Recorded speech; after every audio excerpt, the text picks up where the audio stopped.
You mentioned you use some tropes, so there's nothing wrong with reusing some of those central themes and core tropes.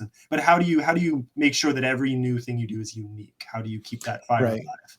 So for me, when I talk about the tropes, it's not something intentional. Like I'm going to write a story and it's going to be a Lone Ranger slash save the cat or whatever. Like that's not how I would ever go about it. Yeah. In fact, like I outline and like I don't even a 3 act structure. Like what even is that? I don't do that either. Mm. I write the story and I write the arc in a way that it makes sense. And as a result, um, it's not, there's not a predictable framework to my stories. And, because I'm not just doing a mapped out story to follow the arc this way, then follow it this way, then follow it this way, because my writing is kind of all over the place anyway. And so I just tell the story and I make sure that I hit my marks within, and I make sure the tension builds in some and reveals in others. And then there it is. What's up, Luke? This was great from Luke. That's good. So yeah, I mean, like I just kind of, Yeah. that's the best way I can say it, is just tell the story. Fair. Yeah. Yeah, it is fun. I mean, I think when I was writing my first book, I had I had heard about the 3-part arcs so often, and I ended up giving my book 3 parts. But does it look like what a 3-part arc? No, not who cares. Right. Because so much happens, and even when you're talking about depth, depth is something that really you end up adding as you go. Yep. It's very.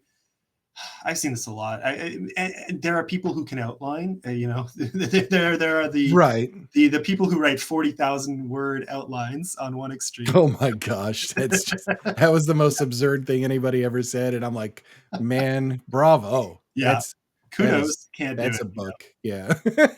And then there are the extreme pantsers, and that's totally okay too. But then For once you sure. find that balance, a little structure. But kudos to those who have the depth right off the bat. But then I talk to too many who have 3,000 pages of notes and not a single page of draft. Oh, And wow. I've Oh, seen that yeah, a no. lot. People who they Really? spend years on background notes and never, they Huh. find it in them to start the draft, and it's It's scary.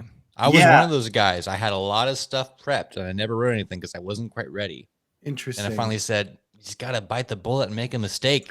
yeah. Well, I definitely collect ideas. So when I have something that, that's kind of nagging at me that I want to write, I will do something like I'll create a mock cover for the story.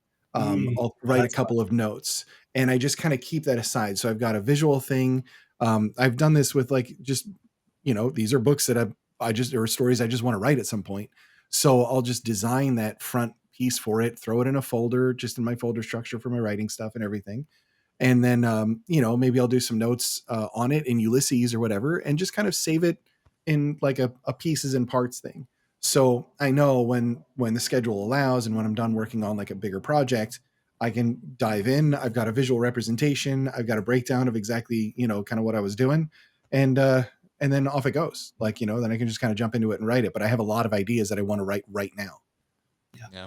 And they're not leaving me alone. And it's very irritating right now.